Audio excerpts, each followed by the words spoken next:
Hi, I'm Susan Drumm, and welcome to the Enlightened Executive, where your personal evolution sparks your leadership revolution. Each episode, we spotlight groundbreaking techniques and strategies to help you get the edge in personal and leadership effectiveness. This episode is brought to you by Meritage Leadership. At Meritage, we strengthen leaders and empower teams to achieve high performance. Go to meritageleadership.com to learn more. Are you curious about your own development path to enlightened leadership? Take our free 5-minute quiz at susandrum.com to discover your superpower and the roadblocks that could get in the way of effective leadership. Today, we're focusing on helping leaders elevate confidence, clarity, and courage. And I'm delighted to introduce my guest, Rachel Druckenmiller. Rachel is a keynote speaker, facilitator, and leadership trainer at Unmuted, where she helps organizations elevate to their highest potential by discovering their purpose, passion, and potential. Rachel is a TEDx speaker and a singer-songwriter who uses her voice and message-driven music to empower and energize people and organizations. So you can see why the music connection, I'm having her on the show. She has worked with companies such as Sherwin-Williams, Citizens Bank, and has been recognized as Best Stage Speaker by Smart Meetings and as Forbes' Next 1000. So welcome, Rachel. Thank you so much, Susan. I'm excited for this conversation and all the synergy we already have before it even gets started. Absolutely. Absolutely. Well, I had to have you on the show, given we're connected through a speaker community called Impact 11. And given that you incorporate music into your speaking as well as I do, I'm like, oh, she'd be a perfect guest on here. But let's talk about, what does it mean? Your phrase is unmuted. Tell me more about what you mean by that. Yeah. So for me, to be unmuted is to be courageously expressed and boldly alive. It is to show up and to express what we think and need and want and feel. And what I found is that so many people don't do that. So I did a TEDx talk and I was about how self-silencing is sabotaging you. So all of us have these ways we silence ourselves at work, at home. We silence our bodies. We silence, ourselves at work. And I noticed that for me personally was holding me back, and that I noticed it held a lot of other people back too, and kept people feeling stuck and small and burned out. And I felt like I had to do something about it. So when I launched my company 5 years ago, I said, this is what I stand for, and I'm going to put a stake in the ground, and this is what I'm about. And as somebody who silenced myself a lot of my life in different ways, it felt like a declaration that I wanted to make, that this is what we are doing. We are showing up in a way that is unapologetically unmuted. Awesome. So tell me a little bit more, because silencing yourself, I certainly know some leaders that have gone, let's say, the opposite direction, where they're sort of like, that's an inside voice, not an outside voice.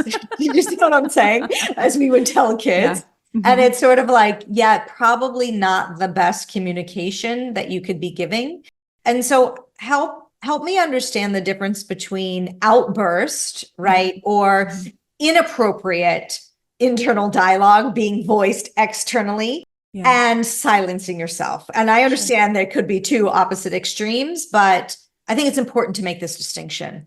So for me, I view the unmuting as first and foremost an internal process.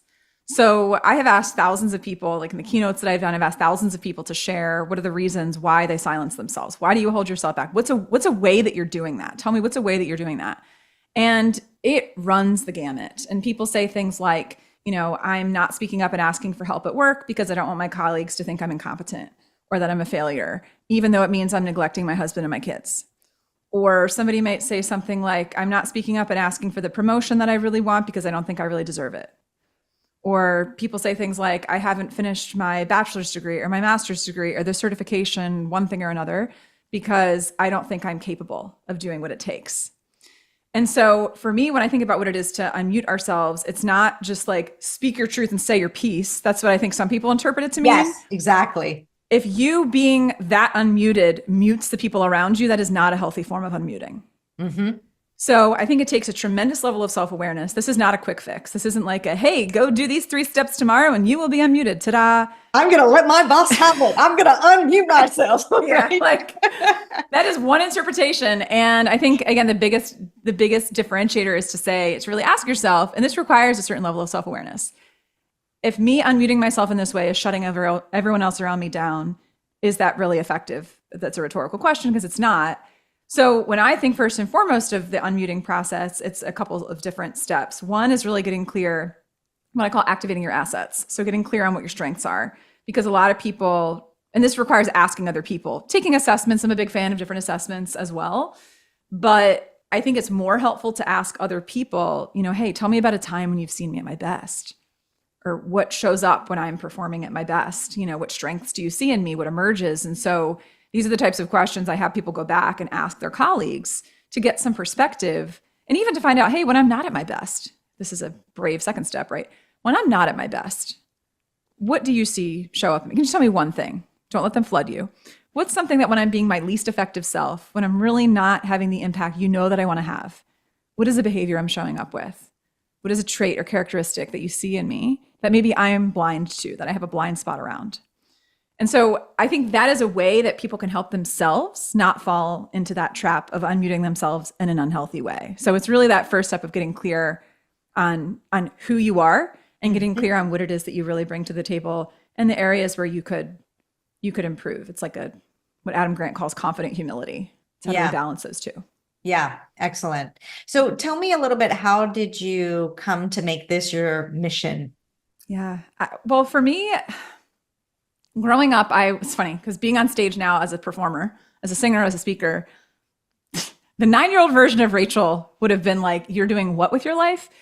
Because I was so shy. I was shy. I was timid. I was quiet. I was guarded. I avoided anything performative except for doing well in school. That was the only performative. I played some sports, but I wasn't like a standout athlete in anything. And I silenced myself. I had a lot of health issues growing up as a kid, like ear, nose, and throat stuff, and half a dozen surgeries by the time I was 16. And I felt excluded at school. I didn't tell anybody. My parents were going through a rough patch in their marriage and separated, and there was yelling and fighting, and I didn't communicate that to anyone. I'd go under for surgery under anesthesia, which is terrifying when you're 5 in a room with bright lights and strangers around you and no parents there.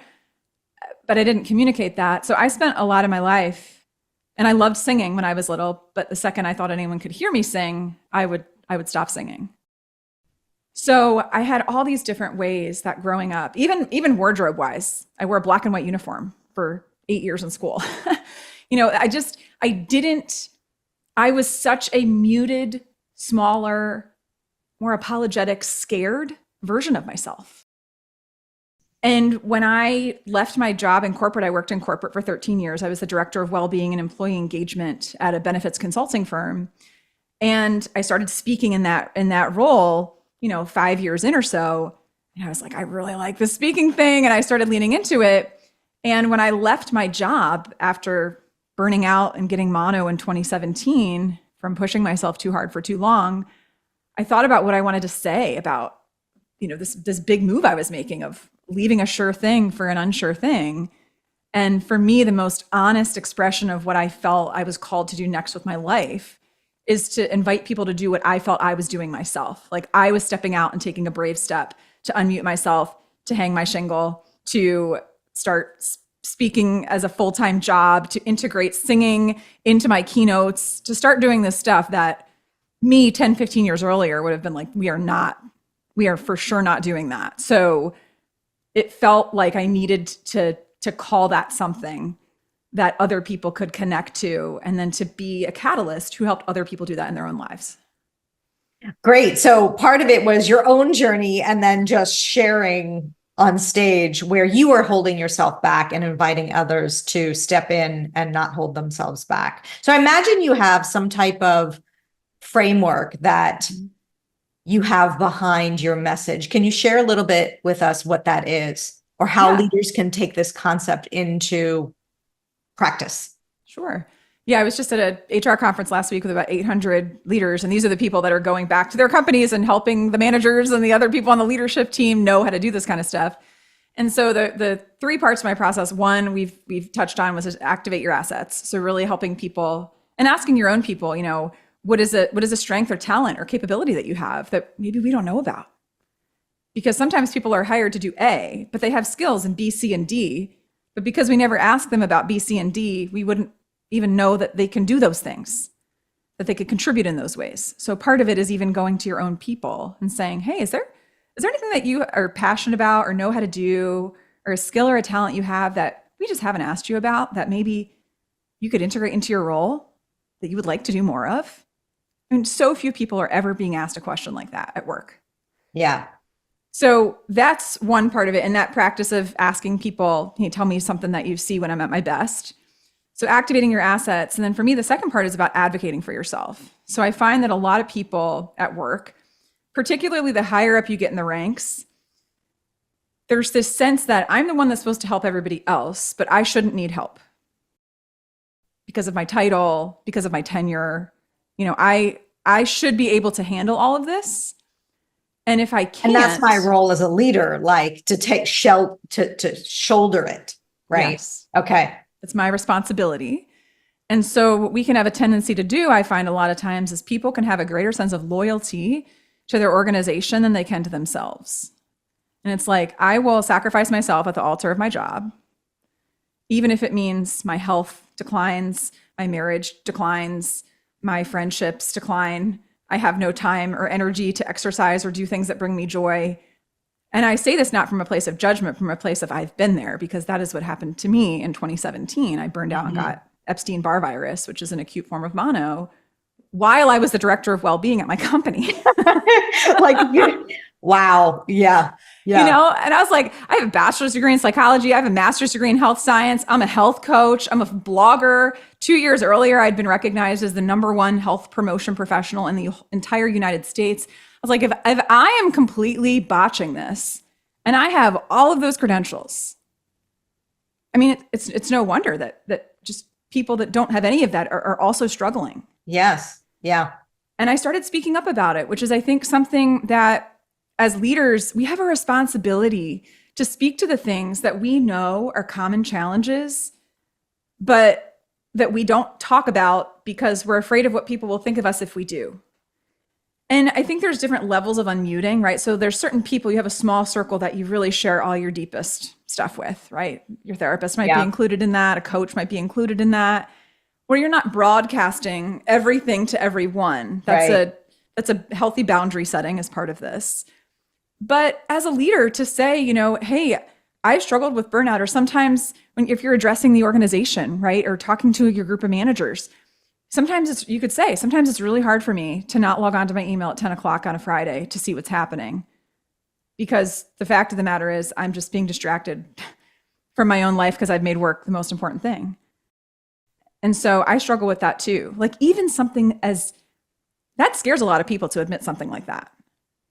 Yeah, for sure. But they're all doing it too. And if you acknowledge it and say, this is hard, how can we come together? Like, how can you make yourself part of the group? You know, as opposed to like, I am separate and above, and therefore I cannot have the same needs as anybody else. What if we start to shift that and say, let me start acknowledging. Like, I started to open up to my company. My boss was the CFO. And I said, hey, I need to change my schedule around. I need a support person, at least part-time. I cannot keep doing this at this pace. I'm really sick and I can't do the job you've hired me to do. And what was the response to whatever you need? Yeah. So whatever you need. I've been there for a decade and prior intern. Yeah. So I'd been there in some capacity for like 14, 15 years. Mm-hmm. They were like, Rachel, whatever you need. Mm-hmm. And we're so afraid. Like, can I share a story with you about an example? Yeah, please. That Yeah. Will resonate. So I was doing a training for a global consulting firm. It was about 200. They were project managers. These are people at rising leadership positions. And we were talking about beating burnout and becoming your best self. And so when we were together for the session, one of the things that I invited them to do is to think about, like, you know, who gets, and I mentioned this in my TEDx as well, like, who gets your best and who gets the rest. And there was a woman who heard me say that in the room. And she messaged me on LinkedIn 2 days later. And she said, I've already made a huge change as a result of the session. It had been 2 days. I said, well, what did you do? So she could not shake that question and did not like her answer to it. She's a single mom, had a partner, and she went home and talked to her partner about it. And she was traveling for work and going back and forth between her headquarters and an office several states away. So she was on a plane a lot. She wasn't able to be home with her son and her family the way she wanted to. But she said that the session prompted her to go to her boss. This is somebody who was going to leave. She was on her way out the door. She was burned out. She was done. Yeah. And this is what happens so often at companies. We don't realize that, we're afraid to say anything because we're afraid we're going to be let go. And we get to the point where we're ready to eject, and the manager never knew. The manager never knew. And they're like, if you told me, I could have done something. So yes. She goes to her manager and asks for a change in her role so she could be taken off of the travel part and just be based where she lived, which was basically asking, can I change half my job? Which I think most people, if they're being honest, would be kind of terrified to do. Yeah. Right. But her boss said yes. And that woman stayed at that company for 4 more years. She stayed there for 4 more years. She probably would have left. And the biggest thing that stood out to me was the last line of the note she wrote me. She said, Rachel, after making this decision, after asking for what she wanted, advocating for herself, she said, Rachel, I slept better last night than I have in a year. Yeah, amazing. The weight that she was carrying, and then what she needed to make the shift. Yeah. I think it's also really suppressing those internal urges and desires that kind of maybe show up in the middle of the night, and we think we can't answer the call of what's truly there. And yet we'll all be better off. I mean, would it be worse for them to lose her entirely? It sounds like they valued her, so they were willing to do what it takes, but she just wasn't valuing herself enough to make that call. That's 100%. I feel like most of the time, if you're truly like a strong contributor and you're a high performing employee, most organizations know how costly it is to have to replace you. And if people were just willing to have that conversation and advocate for themselves a bit more, because look, at the end of the day, I talked to somebody recently at this HR conference I was at, and somebody said there was this person that worked at their company, super high performer. They passed away due to like the stress that they were carrying. They passed away. They're like, the posting for that job was online in 48 hours. And I mean, that's the reality. Like, that is the truth of this. We are not promised tomorrow, and we live in this state. Like, I'm just going to put up with this a little bit longer. We tell ourselves these lies. This is going to change when this, and then people drag it out, and they are stuck in a spot where they are silencing themselves, where they're dealing with health issues, where their mental health is on the fritz, where their relationships have been compromised, where they're not even happy at work. And they stick around waiting for that when to happen, that magical if then to happen, and it doesn't happen. And sometimes the best move is to speak up and ask for a change if you really want to stay there, and ask for that change. But sometimes that person long-term isn't going to be a good fit there. And it's better to know that sooner rather than later. Yeah. Because they're not giving their best and their full heart to it either. I mean, as recently as I think 2023, there was a study that found 62% of workers feel burnt out. And so I also think it's the feeling of being isolated. This is only happening to me, or I need to not say anything because everybody else seems fine. Mm-hmm. And clearly, if I speak up, then there's going to be something, I'm going to be branded, as, not the dedicated worker that I need to show up as in this culture. And I think that is the real fear. And yet, so many people are struggling in this arena. So many people. And because no one talks about it, which is why I feel like it's my job as a catalyst through my work to get people to talk about it, even if it's sort of an anonymous way initially, to get people to just kind of like come to confession. Let's admit what we're all struggling with that we're not telling each other. Okay, boom, let's get it out there. Oh, now that we've gotten it out there and we recognize that you are in fact not the only one dealing with this, now we can talk about solutions. But the first part we have to do is we have to recognize, like, the pain has to be great enough for someone to make a change. So when I'm asking people to think about what's a way you're silencing yourself or doubting yourself or holding yourself back, I'm basically asking them to identify the pain point, because until you identify what this is costing you to do this, you're not going to change. Yeah, for sure. You'll just keep going. So the 3 things, you said there's 3 things that you talk about. Go over those one more time. It's understand your assets, or tell me how you describe it. So activate your assets. Activate. Be your own advocate, which is about speaking up and standing up for what it is that you need at work, for the support that you need, for the help. I mean, in Brene Brown's book, Dare to Lead, she said, we surveyed 1,000 leaders and we asked them, what's the behavior of your team members that most leads you to trust them? And shockingly, the most common behavior that leaders pointed to was when my team members ask for help. Because it demonstrates a certain degree of, okay, this person is trustworthy, they know their own capability, they're willing to delegate. And frankly, like, you as a leader also have permission to ask for help. Yes, right. Like, if you're saying that that's what helps you trust your people, that's also what helps your people trust you and what helps other leaders trust you. Yeah. So, so advocating for yourself is another part of it. And then the third part of it is what I call accepting the invitation.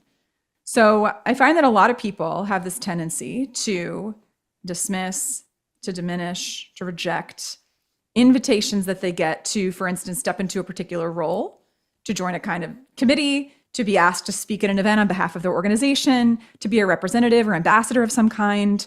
We make up all these stories in our heads of, but I'm not qualified, but I'm not experienced enough, but I'm too old, but I'm too young, but I'm not a good speaker, but I'm not whatever. And we have this laundry list of all the reasons why we shouldn't do the thing that somebody else is asking us to do.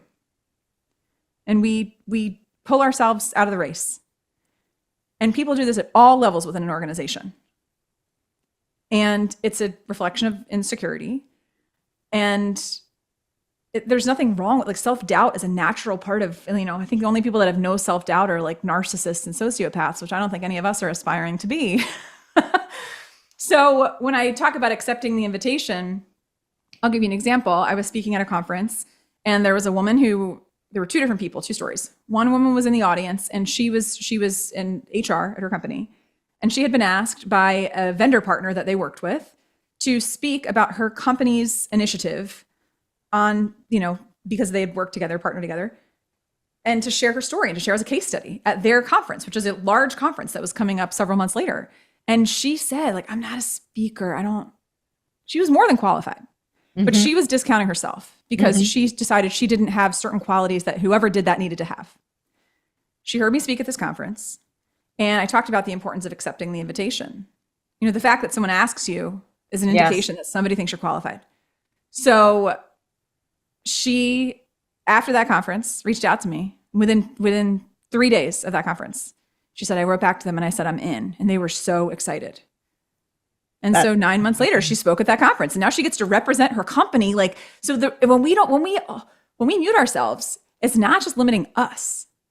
Like, now her organization gets a spotlight for something that they're doing that's different, that's impactful. They get to be propped up because one person, the whole organization gets to be propped up because one person said yes to an opportunity.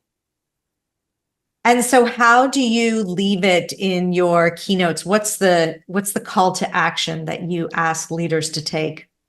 So I'm a big proponent of curiosity, and I'm a big advocate of helping people to look within themselves and to cast a vision for the future. So a question I ask them at the end of my keynotes is, I want them to imagine it's a year from now, from whatever date we're at. Imagine it's a year from now, and you are celebrating one way, big or small, that you have unmuted yourself, that you have leaned into your strengths, that you have let yourself be seen and shine, that you've let yourself show up more fully, that you've advocated for yourself, that you've spoken up, that you've said yes to an opportunity, that you have propelled yourself forward in some way. Like, what do you want to be celebrating a year from now? So by helping people cast a vision into the future to say, all right, we're speaking about this as though it has already happened. And so then your brain starts to work backwards. And if you say, a year from now, I'm going to be celebrating the fact that my first book's about to be published and that I've been a guest or I'm lined up to be a guest on the Kelly Clarkson show. Because, like, that's a commitment that I want to make to myself. It's something I wanted to do for a long time, both of those things. The book is at a good spot, very far along. The Kelly Clarkson thing I'm still working on. But just by making that declaration and telling one other person, this is what I'm committing to, and writing it down for yourself. And I've had people do that. I spoke at a conference, woman was there. She said, I heard you speak. And I decided that following year to apply to do a breakout at that same conference because of what you said. And she messaged me and she said, I got selected. Like, that is awesome. So it's so much of what I'm doing is I'm just shining a mirror. I'm holding up a mirror to people and saying, I want you to see. There's a card my mom gave me that says, I wish that you could see what I see when I look at you. I wish that you could see what I see when I look at you. Like, I see someone who is capable. I see someone who is worthy. I see someone who is competent.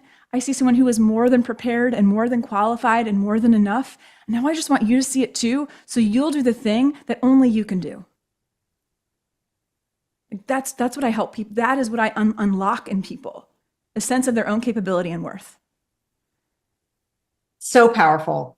And having leaders, in many ways, people ask, well, how do I inspire my team to be engaged, right? We look at how bad engagement scores are. Yeah. But I don't think leaders are looking in this direction. It's like, what if your role was to unlock the true potential of this person that you have on your team? And yes, you need to achieve the results that you've set out or you've been tasked with in the organization, but it doesn't have to be quite as linear as you think it may be. There may be a different way to unlock it that you haven't even thought about, but until you unlock the potential in your team member, you're not going to know how to achieve that.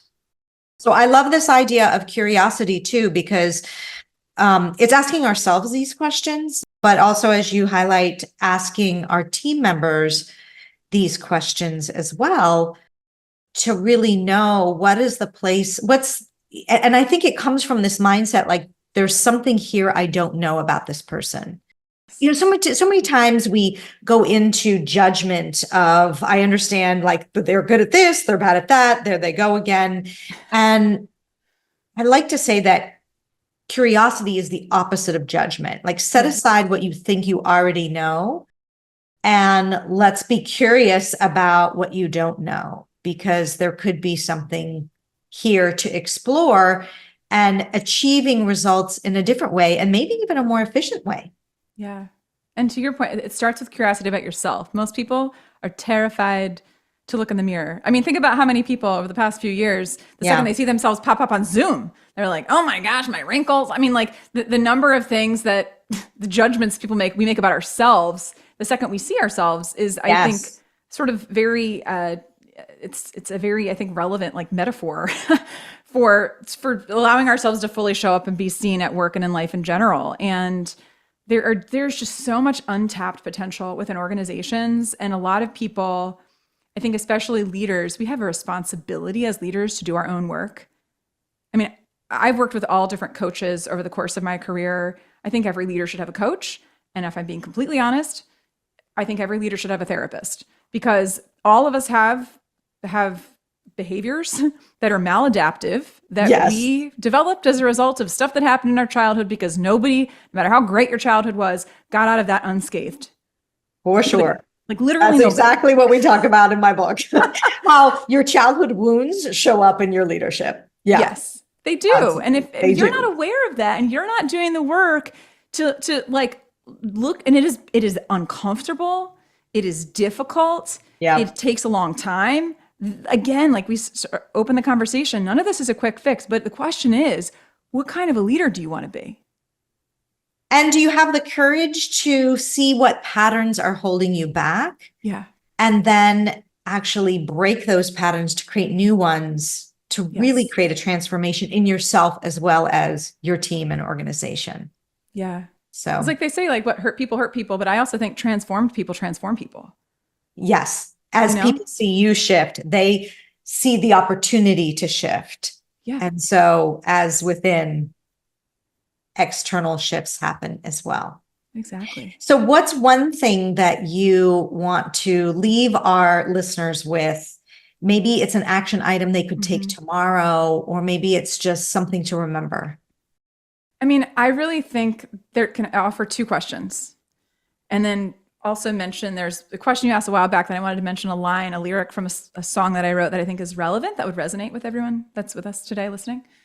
So two questions to ask yourself. So again, this is internal work before it's external work. What is it costing you to silence yourself or to hold yourself back? And whatever, pick one way that you were holding yourself back, silencing yourself, doubting yourself at work. What is it costing you? Make a list. What are all the things it's costing you? Emotionally, mentally, psychologically, relationally, spiritually, professionally, physically. What is it costing you? Be honest with yourself. Maybe if you're not quite sure, ask somebody who knows you well. I bet they will have some insightful things to share with you. And then that second question of imagining, like what becomes possible if you are able to tap into the courage to stop silencing yourself and to move into this place of being more unmuted. What becomes possible in your life? What becomes possible in the lives of the people that you love? What becomes possible in the lives of the people you lead? So it's really asking the perspective of what's the pain point, get connected to your pain, because that's when we change, and then get connected to the possibility of what could happen if you live a different way. Like that is a starting point. These are not questions most people have ever thought about. These are not questions that you're going to have an answer to probably in 20 seconds. But the kind of leaders that we're talking about and the kind of leaders that we're talking to are not people that are looking for a check the box solution. They're people that are willing to do the work. And that's why I'm sharing these particular questions, because they're hard, but I know that everyone listening is capable of doing them. Absolutely. Well, thank you so much for joining us on the Enlightened Executive. Where can people learn more about you and your work? Yeah, so my website is racheldruckenmiller.com. It's CK, Rachel Druckenmiller.